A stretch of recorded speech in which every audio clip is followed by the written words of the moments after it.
1261వ సంవత్సరంలో రాణి రుద్రమదేవి తన జన్మదినాన్ని పురస్కరించుకుని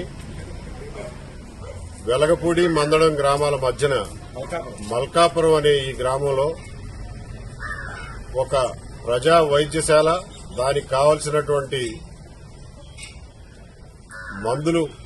మందు చెట్లు పెంచడానికి ఒక చిన్న దీవి, అలాగే ఈ రెండు గ్రామాల మధ్యలో ఉన్నటువంటి భూమి అంతా ఈ ప్రజా వైద్యశాలని మెయింటైన్ చేయడం కోసం ఇచ్చినట్లుగా రాసిన శాసనం ఇది.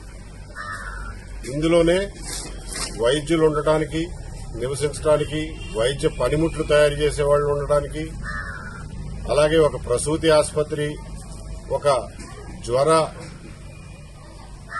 పీడితమైన వాళ్ల కోసం ఒక సెపరేట్ హాస్పిటల్, ఇవన్నీ పెట్టమని చెప్పి ఈ శాసనంలో క్లియర్ గా రాసి ఉన్నాయి.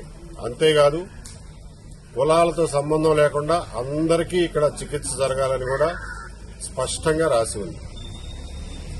అంతటి ఘన చరిత్ర కలిగినటువంటి ఈ శాసనం ఈ రోజున ఒక పాడుపడిపోయినటువంటి స్థితిలో ఉంది. దాన్ని పునరుద్దరించాల్సిన అవసరం, అలాగే అమరావతి రాజధానిలో ఏర్పాటు చేస్తామంటున్నటువంటి హెల్త్ సిటీలో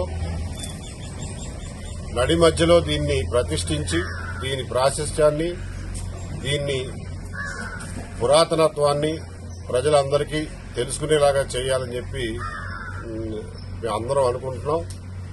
దీనికోసం ప్రభుత్వానికి కూడా విజ్ఞప్తి చేస్తున్నాం. Thank you sir.